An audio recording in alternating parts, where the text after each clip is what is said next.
আসসালামু আলাইকুম গাইস, কি অবস্থা সবার? কেমন আছেন সবাই? কেমন আমার সাথে সিগারে মরুমালিকা কই, ও মরুমালিকা কই, ডায়লগটা দিছিল ওই মনে সুলাইমউদ্দিন মিয়া। মরমালিকা কয়ো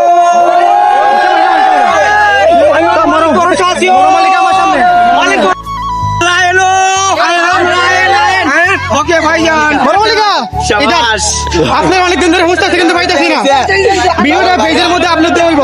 তো আপনি মরুমালিকা কইছিলেন না যে মরুমালিকা আমি পরে ব্রিজ আছে এরাউন্ড করে দেন যে সবাই চ্যানেলে সাবস্ক্রাইব করতে পাশে থাকতে আর আপনারা ইয়া করতে বলেন ঘুমায় জুড়ে জুড়ে সম্মানিত ভিউয়ার্স, আমি ব্রাহ্মণবাড়িয়ার ছেলে। আশোকস থানা হলো আমার বাড়ি। একটি গ্রাম, একটি ইউনিয়ন, তার নাম ওই তারোয়া গ্রাম। সেই গ্রামের এই সন্তান আমি ভৈরব ব্রিজের উপর একটি কন্টেন্ট করছিলাম যে মরমালিকা কয়ো